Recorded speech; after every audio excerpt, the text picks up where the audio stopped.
যারা 5 ওয়াক্ত নামাজি গরমকালে নামাজ পড়ে, শীতকালে আর পড়ে না। বলছে ঠিক, এই শয়তান ঠিক হয় কি? যারা 5 ওয়াক্ত নামাজি আল্লাহওয়ালা ইমানদার আবেদ লোক, তারা গরমকালে নামাজ পড়ে, শীতকালেও পড়ে না। পড়ে না, বিদ্যুৎ চলে যায় বলে নামাজ ছেড়ে দিয়ে তাড়াতাড়ি বাইরে যায়। আছে কেউ? কারণ নামাজ কার জন্যে? যখন আল্লাহর জন্য দাঁড়িয়ে গেলেন, মাথার উপরে চলা ফ্যানটা হঠাৎ করে বিদ্যুৎ চলে গেল, বন্ধ হয়ে গেল না, কেউ নামাজ ছাড়ে না, কেউ বাইরে চলে যায় না, যতক্ষণ পর্যন্ত না ইমাম সালাম ফিরান ততক্ষণ পর্যন্ত কেউ নামাজ ছাড়ে না। কারণটা কি? কারণ ওই নামাজটা কার জন্যে? এই জন্য ফ্যান চললেও ভালো, না চললেও ভালো, ঠিক না বে ঠিক? ফ্যান চললেও পড়ি, না চললেও, কথা কয় না, ঠিক বললাম না বে ঠিক বললাম? তার মানে আল্লাহর জন্য যখন হবে তখন আমার কষ্ট লাগলেও সেটাই কষ্ট মনে হবে না, আবার সুখে থাকলেও বেশি সুখও মনে হবে না, ঠিক কিনা?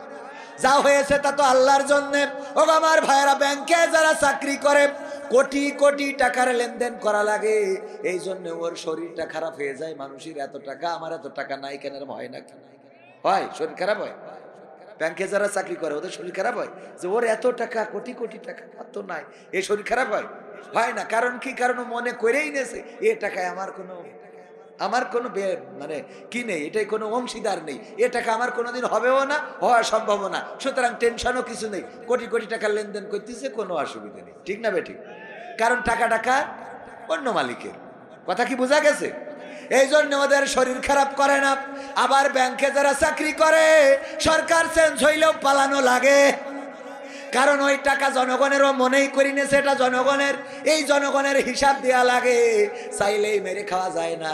কিন্তু আল্লাহর ওলি পীর সাহেব আমার হযরত ওবায়দুল কাদের রাহিমাহুল্লাহ, ও যখন টাকা পায় তখন ওর শরীর খারাপ হয়ে যায় যে কি কায়দায় আরো কিছু মাইরিং করা যায়, ঠিক না বেঠে? আরো কিছু কিভাবে নেওয়া যায়।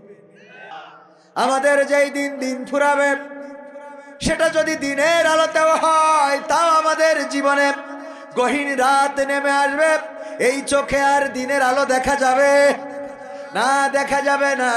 ওই সূর্যটা দেখবো না, চন্দ্রটা দেখবো না, বৈদ্যুতিক বাতি যতই জ্বালাক না কেন, আমাদের চোখে আর কোনো জ্যোতি থাকবে না, আমাদের চোখে পাওয়ার থাকবে না, দেখার শক্তি থাকবে না। এই জন্যেই যিনি লিখেছেন, গেয়েছেন আল্লামা তারেক মনোয়ার হাফিজাহুল্লাহ, উনি বলেছেন আমার যখন দিন ফুরাবে তখন গহীন রাত নেমে আসবে। এর অর্থ এই না যে যখন মারা যাব তখন রাত, এই গতানুগতিক রাত আসবে। আসলে আমাদের চোখে, আমাদের প্র্যাকটিক্যালি যে রাতটা আসবে সেটা হলো দিনের আলো, আর আমাদের চোখে থাকবে, কথা কেনা থাকবে। সুতরাং মারা যেহেতু যেতে হবে, কবরে পাড়ি জমাতে হবে, এটার কোনো বয়স আছে নাকি? বড় ভাই বেঁচে থাকে, ছোট ভাই মারা যায়, বাবা বেঁচে থাকে, সন্তান চলে যায়, মা বেঁচে আছে, মেয়ে নাই, স্বামী বেঁচে আছে, স্ত্রী নাই, কে বড় কে ছোট এটা আসার যদিও ধারাবাহিকতা আছে, কিন্তু যাওয়ার জন্য কোনো ধারাবাহিকতা নাই, বলেন ঠিক কিনা? কবরে যেহেতু যাওয়া লাগবে, সেই কবরের প্রস্তুতি নেওয়ার দরকার আছে না নাই? কবরের প্রস্তুতি তো তারা নেয় যারা বুদ্ধিমান, যারা বিচক্ষণ, তারা কবরের প্রস্তুতি নেয়, তারা অভিভাবক হিসাবে আল্লাহকে মেনে নেয়, তারা আল্লাহকে সাথী হিসাবে পাইতে চায়। আর যাদের বিচক্ষণতা নেই, যাদের বুদ্ধি নেই, কাণ্ডজ্ঞানহীন, তারা অভিভাবক হিসেবে আমার দাদাদেরকে খুঁজে নেয়, ঠিক না বেঠে? এই জন্য যখন বিপদে পড়ে তখন তারা আর আল্লাহকে খুঁজে পায় না, তখন দাদাদের লাগে, আর দাদারাও হেলিকপ্টার পাঠায় দেয়, বলেন সুবহানাল্লাহ।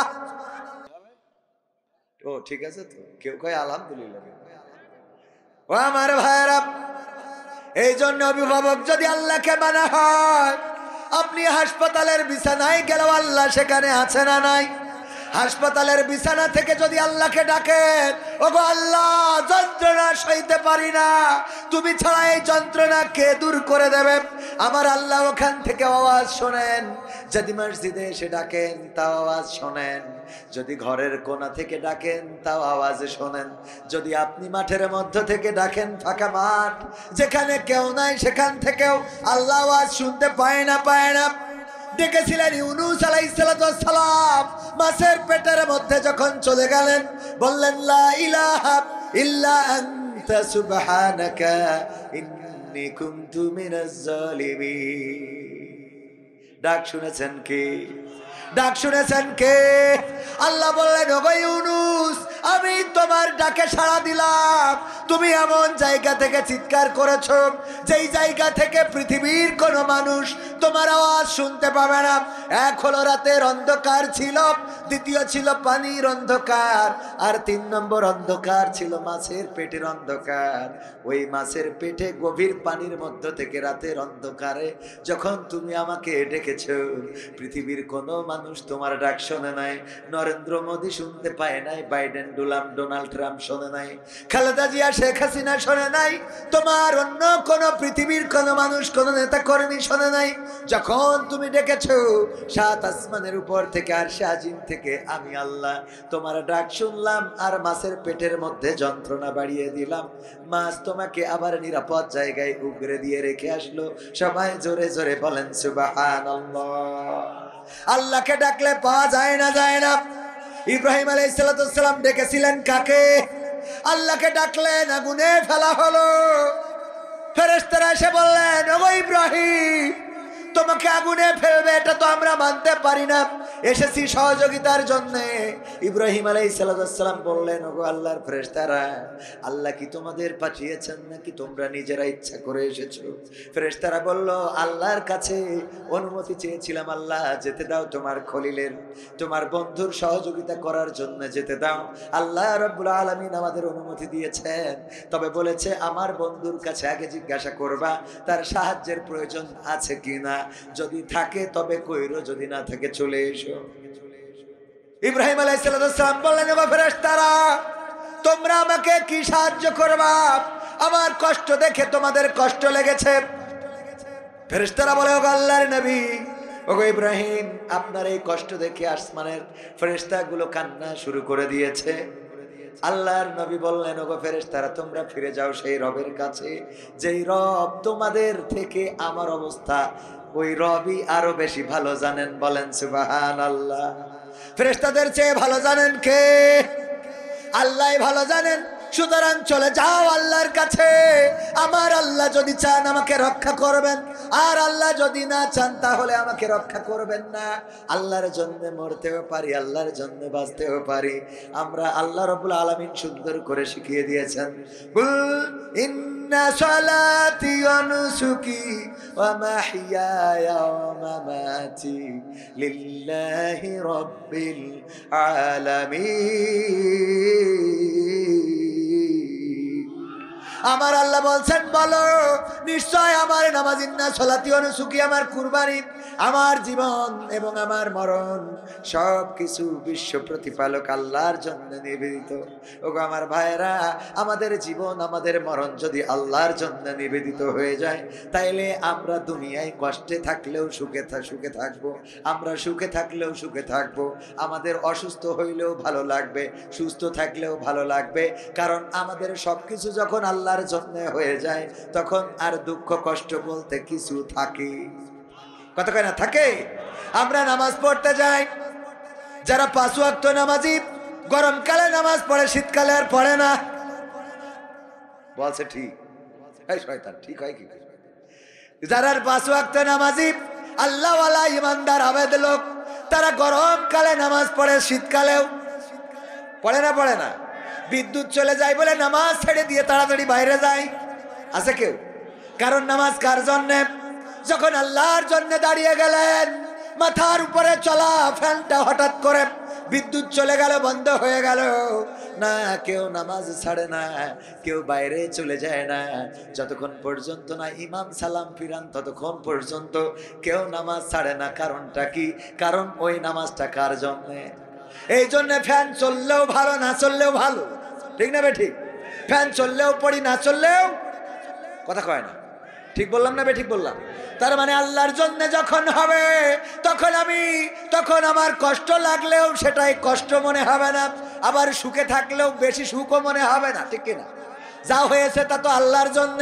ও আমার ভাইয়েরা, ব্যাংকে যারা চাকরি করে কোটি কোটি টাকার লেনদেন করা লাগে, এই জন্য ওর শরীরটা খারাপ হয়ে যায়। মানুষের এত টাকা, আমার এত টাকা নাই কেন, হয় না কেন? হয়, শরীর খারাপ হয়। ব্যাংকে যারা চাকরি করে ওদের শরীর খারাপ হয় যে ওর এত টাকা, কোটি কোটি টাকা, এত নাই, এই শরীর খারাপ হয়? হয় না। কারণ কি? কারণ মনে করেই নেছে এ টাকায় আমার কোনো মানে কি নেই, এটাই কোনো অংশীদার নেই, এ টাকা আমার কোনোদিন হবেও না, হওয়ার সম্ভব না। সুতরাং টেনশনও কিছু নেই, কোটি কোটি টাকার লেনদেন করতেছে, কোনো অসুবিধা নেই। ঠিক না বেঠিক? কারণ টাকা অন্য মালিকের। কথা কি বোঝা গেছে? এই জন্য ওদের শরীর খারাপ করে না। আবার ব্যাংকে যারা চাকরি করে, সরকার চেঞ্জ হইলেও পালানো লাগে, কারণ ওই টাকা জনগণেরও মনেই করি নেছে এটা জনগণের, এই জনগণের হিসাব দেয়া লাগে। চাইলেই মেরে খাওয়া যায় না। কিন্তু আল্লাহর ওলি পীর সাহেব আমার হযরত ওবায়দুল কাদের রাহিমাহুল্লাহ, ও যখন টাকা পায় তখন ওর শরীর খারাপ হয়ে যায় যে কি কায়দায় আরো কিছু মাইরিং করা যায়। ঠিক না বেঠে? আরো কিছু কিভাবে নেওয়া যায়, ঠিক তো? এই জন্য ওদের শরীর খারাপ করে টেনশনে। এরপরে দেখেন, কারণ ওই টাকায় নিজের মালিক মনে করে নিয়েছে, ওরা অভিভাবক হিসেবে কাউকে মনে করে নাই, ওরা অভিভাবক হিসেবে ওই টাকাকেই ধরে নিয়েছে। এই কারণে যখন 5 বছর পরে, 10 বছর পরে, 15 বছর পরে ক্ষমতা চেঞ্জ হয়ে যায়, তখন আমার আল্লাহর ওলিরা বর্ডারে যেয়ে বিসি মিসি হারাই ফেলে। ঠিক না বেঠে? ক্ষমতায় কেউ স্থায়ী হয় না, হোক না সে হাসিনা কিবারে না, সে আরটা চিরকাল থাকে না। ক্ষমতায় কেউ স্থায়ী হয় না, মুজিবুর বেশি দিন থাকেনি, জিয়াউর কেউ তো রাখেনি। মুজিবুর বেশি দিন থাকেনি, জিয়াউর কেউ তো রাখেনি। এরশাদ চলে গেছে পৃথিবী ছেড়ে, এরশাদ চলে গেছে পৃথিবী ছেড়ে, কেউ আজ তার কথা কয় না। বলে ক্ষমতায় কেউ স্থায়ী হয় না, হাসিনা ক্ষমতা ধরে রাখতে আয়না ঘর বানিয়েছিল, জনগণের রোশানলে দাদার দেশে পালিয়ে গেল।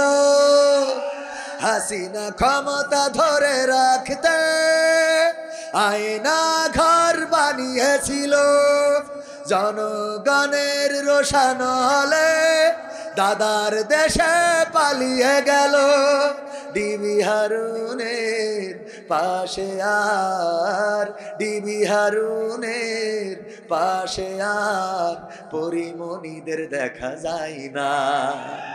ক্ষমতায় কেউ স্থায়ী হয় না, হোক না সে হাসিনা কিবারে না, সে আরটা চিরকাল থাকে। সুতরাং এই চেয়ার যেহেতু থাকবে না, পাওয়ার যেহেতু থাকবে না, জীবন যেহেতু থাকবে না, সুতরাং আমরা অভিভাবক হিসেবে চাইব কাকে? আল্লাহকে। যারা অভিভাবক মানে বলছিলাম, ঘরের মধ্যে থেকেও যদি ডাকেন আল্লাহ শোনেন, মসজিদ থেকেও ডাকলে শোনে, ফাঁকা মাঠ থেকে ডাকলেও শোনে, গভীর রাতে ডাকলেও শোনে। ইব্রাহিম আলাইহিস সালাম আল্লাহকে অভিভাবক হিসেবে চাইলেন, ফেরাউনকে, নমরুদকে চায় নাই, নমরুদের মন্ত্রী পরিষদকে চায় নাই, নমরুদের সৈন্য সামন্তকে চায় নাই, এমনকি বাবা আজর যে মূর্তি বানাতো সেই বাবাকে অভিভাবক হিসাবে চায় নাই, বরং বাবাও চড়ক গাছ টেনেছে, ক্রেনটা টেনেছে যে কেমন করে ফেলা যায়, সে তো মূর্তি ভেঙেছে, মূর্তির ক্ষতি করেছে। সুতরাং ইব্রাহিমের রাখা যাবে না। কিন্তু আমার আল্লাহকে অভিভাবক মানার কারণে আল্লাহ বললেন, ইয়া নারু কুনি বারদাও ওয়া সালামান আলা ইব্রাহিম। ওগো আগুন, তুমি আমার ইব্রাহিমের জন্য ঠান্ডা আরামদায়ক হয়ে যাও। ওই আগুন ইব্রাহিমের জন্য আরামদায়ক হয়েছে না হয় নাই? ফুলবাগান হয়ে গেল। ওই আগুনের মধ্যে পালঙ্ক বা চেয়ার চলে আসলো, সিংহাসনে বসে রইলেন। নমরুদ বলে, আগুন তোর কি দাহ্য করার কোনো ক্ষমতা নাই? কেন এখনো পোড়াও না আমার শত্রুরে? অথচ এত কষ্ট করে আগুন বানাইলাম। আমার নেত্রী যেমন বললো, আহারে আর্মি, আহারে বিডিআর, আহারে আমার বিজিবি, আহারে পুলিশ, তোদের 16 বছর কত করে খাওয়াইলাম, পড়াইলাম, যা করেছিস সব মাইনে নিছিস। যারে মনে চেয়েছে কুপাইছিস, যারে চেয়েছে খুন করেছিস, গুম করেছিস, যারে মনে চেয়েছে ধরে নিয়ে যে ব্ল্যাকমেইল করে টাকা নিয়েছিস, যারে মনে চেয়েছে কপালের উপরে বন্দুক ঠেকায় গুলি করেছিস, যারে মনে চেয়েছে পায়ে বন্দুক ঠেকায় গুলি করেছিস। কত মানুষের পঙ্গু করলি, মারামারি কত মানুষের মেরে ফেললি, গুম করলি, খুন করলি, সব দায় দায়িত্ব আমি নিলাম। আর আজকে ছাত্র জনতা আমার বঙ্গভবন দখল করে নেবে, তোরা কি করিস রে? বলেছে না বলে নাই? 3 বাহিনীর প্রধানকে ডাকলেন, আল্লাহওয়ালা। আপনাদের মন খারাপ? আমলিক করেন না? আমলিক করলে আবার একটু বিরুদ্ধে যাবে। কিছু বুঝাইনোর জন্য বলতেছি ভাই, এটা বুঝাইনোর জন্য। কে জন্য? মানে মুসার কথা করতে গেলে ফিরাউন তো আসবেই, কথা কয় না? ইব্রাহিমের কথা করলি নমরুদ্দির কথা তো আসবেই। তো এখনকার কোরআনের পক্ষের লোকের কথা বলি, বিপক্ষের যারা তা তো আসবেই। এতে রাগ করলে হবে না, ঠিক না বে ঠিক? রাগ করা যাবে? সুতরাং রাগ না করে শিক্ষা নিতে হবে। যেই দুনিয়া যারা চেয়েছে, দুনিয়ার সম্পদ যারা চেয়েছে, টাকা চেয়েছে, ক্ষমতা চেয়েছে, 41 সাল পর্যন্ত ক্ষমতা ছাড়তে চাই নাই, কিন্তু আমার রব সিদ্ধান্ত নিয়েছেন 41 সাল নয় 31 সালও তোমাদের জীবনে আসবে না। এই সিদ্ধান্ত ছিল কার? শুধু আল্লাহর না। যারা সারাটা জীবন বললো 71-এর রাজাকার, এই মুহূর্তে বাংলা ছাড়। আমরা তো ছাড়ি আর না ছাড়ি, তোরা ছাড়ি গেলে কোন দুঃখ, এটাই তো বুঝবো, কথা কয় না? আমরা তো এখনো আছি। তোরা তো 71-এর মুক্তিযোদ্ধা, কি যুদ্ধ করেছিলে? এত মুক্তিযোদ্ধার কথা বলো, কোন জায়গায় বন্দুক নিয়ে দাঁড়াইলে বলো দিন একটু শুনি। খালি মুক্তিযোদ্ধা, মুক্তিযোদ্ধা পরিবার, বঙ্গবন্ধু পরিবারের মুক্তিযোদ্ধা কিটা আমার সামনে দেখাও দিন একটু দেখি। মুক্তিযোদ্ধা করি ব্যবসা খেয়ে গেলে, কথা কয় না? এই ব্যবসা জনগণ আর খায় না, এই ব্যবসা জনগণ আর নেয় না। জনগণ বুঝেছিল মুক্তিযোদ্ধা নিয়ে বিজনেস হচ্ছে। 1971-এর পরে জন্ম, বুকের পরে বঙ্গবন্ধুর প্রতীক লাগাই এখানে একটা বন্দুক খাইয়ে মুক্তিযোদ্ধা হয়ে গেছে। জাহেল, দেশের সম্পদগুলোকে নষ্ট করা হয়েছে, অপব্যবহার করা হয়েছে, দেশের মানুষের রক্ত পানি করা টাকা। আমি গতকালকের মাহফিলে, পুলিশ ছিল প্রহারায়, আমি বলেছি প্রশাসন আমাদের টাকায় বেতন নিয়ে আমাদেরকে নলের ভয় দেখিয়েছেন। এমন একটা বাংলাদেশ আসবে যেই বাংলাদেশে এই প্রশাসন জনগণকে ছাড় ডাকতে হবে। কারণ আমরা টাকা দিয়ে তোমাদের বেতন চালাই, কোন জনগণকে তোমরা অপহরণ করবা, খুন করবা, গুম করবা, হেনস্থা করবা। বাংলাদেশের জনগণ আন্দোলন শিখেছে, তোমাদের এই বাংলার জমিনে জায়গা দেবে না। আমাদের টাকায় বেতন নিয়ে তোমরা আমাদের আবার থানায় যাই মামলা করতে, আমাদের ব্ল্যাকমেইল করো। শয়তান। আমি সাতক্ষীরা থেকে মাহফিল করে ফিরতেছি, গাড়ির মধ্যে থেকে পানির বোতল বের করে বলতেছে, হুজুর এতে তো বাংলা মদ। কইলাম আপনি বললেন কি? বাংলা মদ মানে? বোতলের মুখটি খুলে, মিনারেল ওয়াটারের বোতল মুখটি খুলে বলছে, আপনি শুকিয়ে থাকেন, বিশ্বাস না কয় আপনি শুকিয়ে থাকেন, মানে শুকা বোঝেন তো, আপনি ঘ্রাণটা নিয়ে দেখেন। আমাদের হেনেস্তা কম করো নাই, জুতা পাই দেওয়ার টাইম পাই নাই। হুজুর নামেন শিগগিরই, দাঁড়া জুতোটা জুতো পাই দিলে হবে না, জুতো রেখে যাইতে হবে। কেন? আমরা কি এখানে উড়ে এসে জুড়ে বসেছি? আমরা রোহিঙ্গা নই। এই বাংলাদেশের পাসপোর্ট এনআইডি নিয়ে বসবাস করি। আমার ট্যাক্সের টাকায় তোমার বেতন চলে। Police, BGB, BDR, NSI, DGFI যারাই আছে, জনগণকে কৈফিয়ত দিয়ে এই দেশে চলতে হবে। আমি বলেছি তাহাজ্জুদ পড়ে ভোট নিয়ে যদি সরকারে না টিকতে পারে, যারা ভোট নেয় নাই তারা তো এমনি টিকবে না, কথা কয় না? তাহাজ্জুদ পড়ে ভোট নিল তাই আমরা তাদের রাখলাম না। আর বর্তমান তো তাহাজ্জুদ পড়া নামাজই পড়ে না অনেকে, সব তো পীর সাহেব, ঠিক না ভাইরা আমার? আলোচনা কি শুরু করব? থাকবেন? থাকা যাবে? চলে যাবেন কে কে? ওই একজন হাত তুলেছে। এই, ও চলে যাবে কেন? কাউয়া হবে? এ কেমন লাগে কদিন? ওই কইতে নেই, আমি ওইটা বলিনি, এমনি ওই ওনাদের নাম টাম বলি, ঠিক আছে। খেলা হবে। রিয়াজুল উলুম নুরানি তালিমুল কোরআন হাফিজিয়া মাদ্রাসা ও এতিমখানা এবং লিল্লা বোর্ডিং এর উদ্যোগে আয়োজিত ৬ষ্ঠ বার্ষিকী এই তাফসিরুল কোরআন মাহফিলের শ্রদ্ধাভাজন সভাপতি জনাব আলহাজ মোহাম্মদ ইসমাইল হোসেন মাস্টার আছেন? অসুস্থ। ওনার ছোট ভাই জনাব আলহাজ সহসভাপতি হিসাবে আছেন আলহাজ মোহাম্মদ আলী আকবর সাহেব, দামাত বরকাতুহুম, আল্লাহ রাব্বুল আলামিন হায়াতে তাইয়্যিবা দান করুন, বলেন আমিন।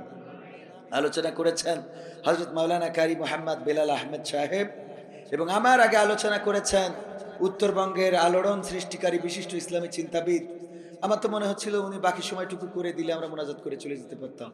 হাফেজ কারি মাওলানা মোহাম্মদ আজিজুল ইসলাম দিনাজপুরি সাহেব, আল্লাহ ওনাকেও হায়াতে তাইয়্যিবা দান করুন, বলেন আমিন। এছাড়া আছেন ডানে বামে গণ্যমান্য ব্যক্তিবর্গ, আমার সামনে উপবিষ্ট দিনদার ইমানদার মুসলমান ভাই বাবাজিরা, আমার কলিজার টুকরা যুবকেরা। যেখানেই যাই যুবকদের সংখ্যা একটু বেশি দেখি, কারণ আমি যুবকদের একটু হুজুর। অনেক যুবক আছে যাদের বিয়ে হয় না, বিয়ের জন্য আমার কাছে দোয়া চায়, আমি দোয়া করে দিই। বিয়ের 3 মাস পরে আবার নাকি বিয়ে ভেঙেও যায়, এটার জন্য তো আর আমি দায়ী না। বিয়ে কবুল হওয়ার জন্য দোয়া করি, কবুল করা না করা আল্লাহর ব্যাপার, কিন্তু বিয়ে যদি কোনোভাবে হয় রাখার দায়িত্ব তোমার। অত দায়িত্ব আমাদের দিলে হবে না যে হুজুর এই বিয়ে যেন টেকে, সে দোয়াও করে দিল, এত সম্ভব না। এই জন্য যুবকদেরকে বড্ড ভালোবাসি। অনেক জায়গায় আছে সিরকুট দেয়, হুজুর আমার আব্বা সামনে বসে আছে, আপনি একটু আমাদের বিয়ে কেন দিচ্ছেন এই ব্যাপারে নসিহত করবেন। মানে কত বড় এক্সপার্ট! আব্বা সামনে বসে আছে, হুজুর এই ব্যাপারে একটু বলেন যে যুবকদের যেন বিয়ে দেয়। মানে কিছু বুদ্ধিমান আছে, বড় ছেলে বাবাকে বলতেছে, আব্বা ছোট ভাইকে বিয়ে দিলে হয় না? তা বলতেছে ছোট ভাইয়ের বিয়ে দেবো মানে? কয় হ্যাঁ, বলছিলাম আমাদের ছোট জনের বিয়ে দেওয়া যাক। তা কয় ছোট জনের বিয়ে দেবো, এখনো তো তোরও বিয়ে দিই নাই। কয় এই কথা তো কোনোদিন মুখে নিয়ে আসো না। মানে এটা বলার জন্যই ও ছোট ভাই তুলেছে, যে যদি বলে যে তোরই দিলাম না ছোট ভাইয়ের, তখন বলবো। তা বলছে ছোট ভাইয়ের বিয়ে দেবো, এখনো তো বড়টারই, তোরই তো দিলাম না। কয় এটা তো কোনোদিন বলো না, এটা একটু বলো। যাই হোক, আল্লাহ আমার যুবকদেরকেও কবুল করুন, বলেন আমিন। আমার অনেক উলামায়ে কেরাম আছেন, মাদ্রাসার মুহতামিম, মুহাদ্দিস, মুফতি, মাওলানা, যাদের জুতা বহন করার যোগ্যতা রাখি না, অথচ আজকের এই সমাজের প্রেক্ষাপটে, সমাজের বাস্তবতায় বর্তমান সমাজ একটা অন্ধকারের দিকে যাচ্ছে। সেই অন্ধকারের কারণেই আমি কবির বিন সামাদ আজকের এই স্টেজে। কিসের কারণে? অন্ধকারের কারণে। আলো ছড়াতে এসেছি এত মনে করার দরকার নেই, আমি এত হ্যাসাং লাইট না, আমার মধ্যে এত বাতি নাই, কিন্তু আমাকে উঠতে হয়েছে এই সময়। কিসের জন্যে? এখনকার সমাজ ভাইরাল রোগে ভুগতেছে। এখনকার সমাজ পরিচিত জন হইলে কথা শুনবে, না হইলে শুনবে। নিজের লোক যদি হয় মসজিদের ইমাম সাহেব, উনি যদি আমার থেকে ভালো করে ওয়াজ করে, তার ওয়াজ শুনতে কেউ রাজি। যশোর থেকে আসছে কবির বিন সামাদ, তাইলে একটু যাওয়া যায়, এরকম চিন্তা। এরকম না, কয় আল্লাহর জন্য ভালোবাসি। মিজানুর রহমান আজহারি ভাই হইলে একরকম লোক, আমির হামজা হইলে আর এক রকম লোক, কবির বিন সামাদ হইলে আর এক রকম লোক, হাফিজুর রহমান সিদ্দিকী হইলে আর এক রকম লোক, গিয়াসউদ্দিন তাহেরি হইলে একরকম লোক, আর এই জায়গায় তৃতীয় বক্তা হিসেবে ছিল হযরত মাওলানা কারি মোহাম্মদ বেলাল আহমেদ হইলে আর এক রকম লোক। ঠিক না বে ঠিক? আল্লাহর জন্য যদি ভালোবাসা হতো, তাইলে লোক বুঝে ওয়াজ শুনতে যান, এটা তো আর আল্লাহর জন্য হয় না, কথা কয় না।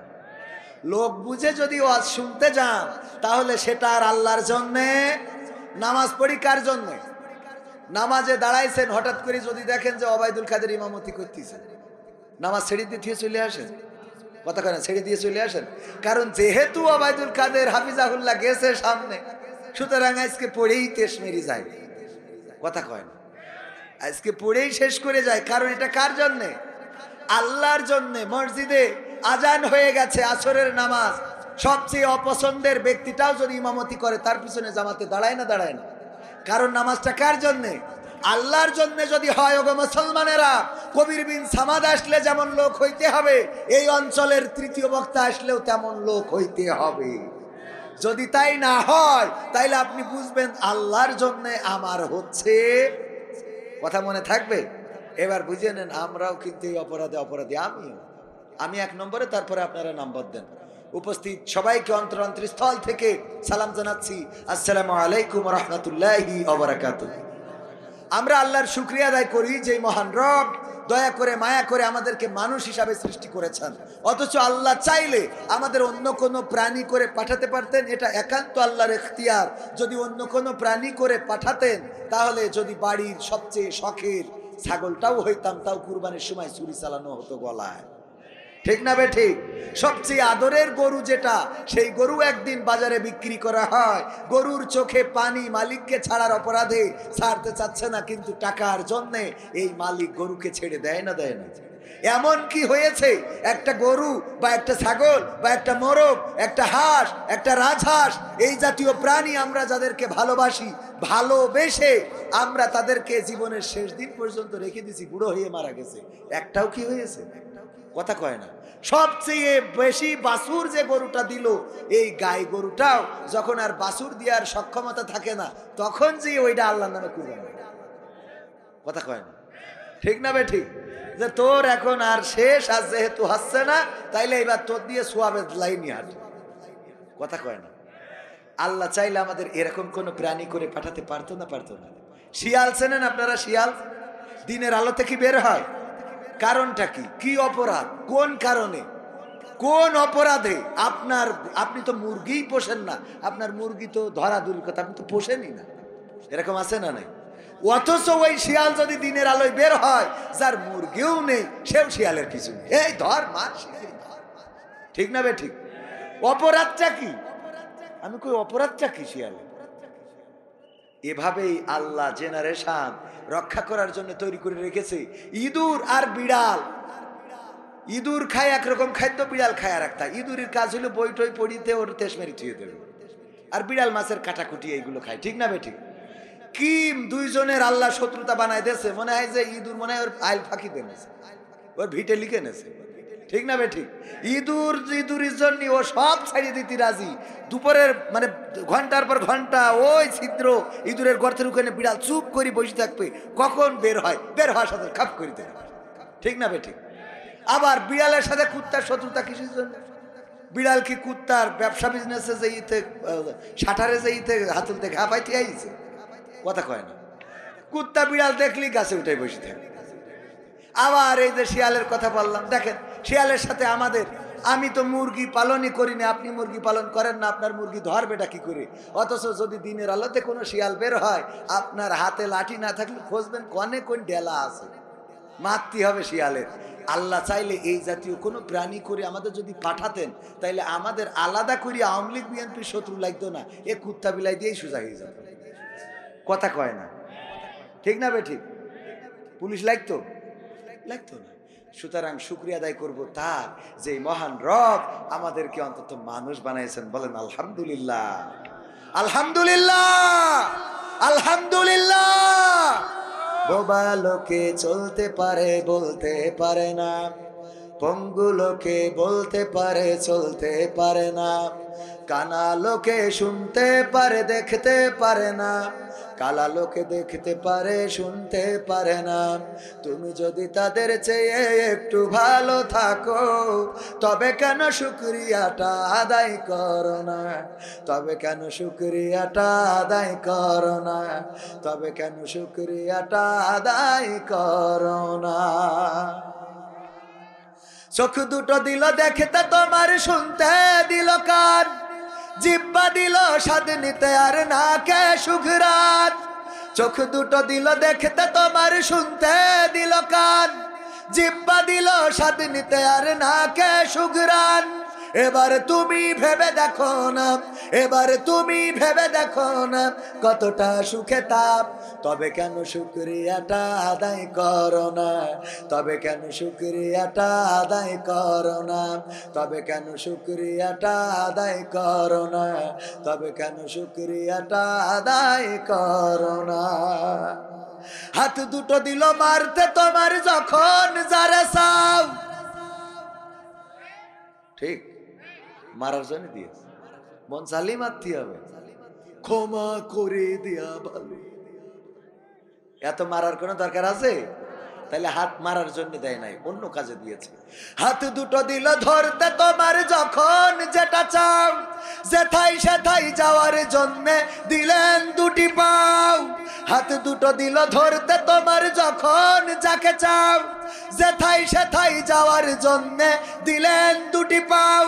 হৃদয়ে দিলেন প্রেম মমতাব, হৃদয়ে দিলেন প্রেম মমতাব, কেন যে বোঝো না? তবে কেন শুকরিয়াটা আদায় করো না? তবে কেন শুকরিয়াটা আদায় করো না? তবে কেন শুকরিয়াটা আদায় করো না? তবে কেন শুকরিয়াটা আদায় করো না? সুখের সমাজ গড়তে দিলেন আল কোরআনের বাণী, পথের দিশাই দিয়েছেন রাসূল আমরা সবাই জানি। ঠিক না বেঠে? সেই রাসূলকে বাদ দিয়ে অনেকেই আবার কাদিয়ানীকে নবী মানে, আছে না নাই? সুখের সমাজ গড়তে দিলেন আল কোরআনের বাণী, পথের দিশাই দিয়েছেন রাসূল আমরা সবাই জানি। শ্রেষ্ঠ নবীর উম্মত মোরা, শ্রেষ্ঠ নবীর উম্মত তোমরা, কদর বোঝো না? তবে কেন শুকরিয়াটা আদায় করো না? তবে কেন শুকরিয়াটা আদায় করো না? তবে কেন শুকরিয়াটা আদায় করো না? তবে কেন শুকরিয়াটা আদায় করো না?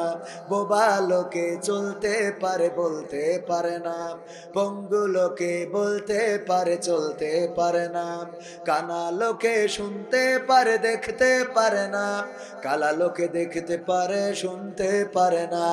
তুমি যদি তাদের চেয়ে একটু ভালো থাকো, তবে কেন শুকরিয়াটা আদায় করো না? তবে কেন শুকরিয়াটা আদায় করো না?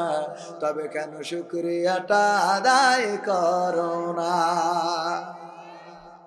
বলেন আলহামদুলিল্লাহ। ভাই আমার মাইক ভাই বলেছিলাম রিভার্বটা রাখবেন, আপনি তো আমার তেজ মেরে ছেড়ে দেবেন। কই সাউন্ড কোন পাশে? হ্যাঁ কই দেখি না তো। হ্যাঁ একটু রিভার্বটা দেন, এই মনিটরটা একটু রিভার্ব দেন, একটু বাড়াই দেন। তা না হলে তো আগামীকালকে দুই জায়গায় অর্ডার নেওয়া রয়েছে, এনে সমস্যা, ব্যবসা মায়ের হয়ে যাবে তো। ঠিক না বে ঠিক? একজন এসেছে আল্লামা মামুনুল হকের দাওয়াত দেবে, তাই একজন বলতে এক গুরু যুব সমাজ এখানে আপনাদের এখানে আমার মাহফিলে গেছিলেন, তো বলতেছে যে ওনার একটু দাওয়াত দিয়ে দিতে হবে। আমি বললাম যে 45 কিলোমিটার পার্বতীপুর থেকে এসেছে মোটর সাইকেলে। বললাম এই ঠান্ডায় আপনারা যদি আমার দাওয়াত নিতে আসতেন তা নাই একভাবে আমি দিতাম, কিন্তু মামুনুল হকের চাইছেন। মামুনুল হক তো আমাদের মতো ওয়াজ ব্যবসায়ী না, কথা বোঝেন? আমি বললাম যারা ওয়াজ ব্যবসায়ী তাদের ডেট পাওয়া যাবে, কিন্তু যারা ওয়াজ ব্যবসায়ী না তাদেরকে নিতে হলে সাংগঠনিক সিস্টেমে নিতে হবে। যেমন ডাক্তার শফিকুর রহমান, আমরা চাইলেই ওয়াজের মাহফিলে পাওয়া যাবে, কারণ উনি ওয়াজ ব্যবসায়ী না। কথা ঠিক আছে তো বাজান? আমরা যারা ওয়াজের ব্যবসা করি তাদের জন্য ডেট নেওয়া সহজ। আপনি খাজা বাবার মাহফিলে নিলেও হবে, আর রশিপুর ঘুরাই নিলেও আমাদের পাওয়া জাতি।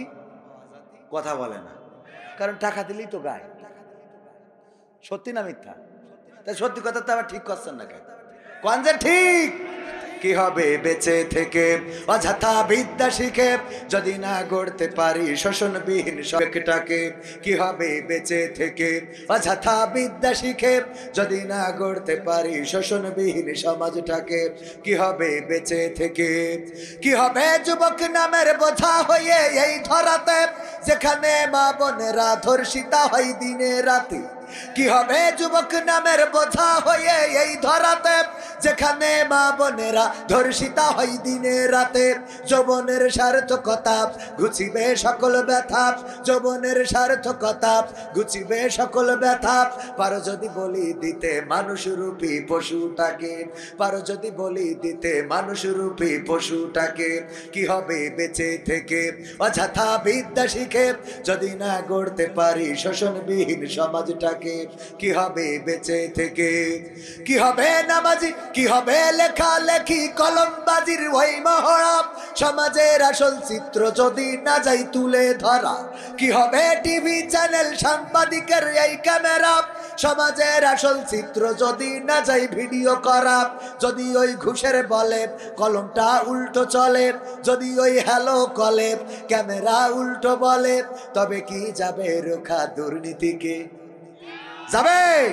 তবে কি যাবে রোখা দুর্নীতিকে? কি হবে বেঁচে থেকে অযথা বিদ্যা শিখে যদি না গড়তে পারি শোষণবিহীন সমাজটাকে? কি হবে বেঁচে থেকে? কি হবে নামাজি রোজা ইমানদারির বড়াই করে কোরআনের কর্মীগুলো থাকে যদি কারাগারে? কি হবে নামাজি রোজা ইমানদারির বড়াই করে কোরআনের খাদেম যারা থাকে যদি কারাগারে?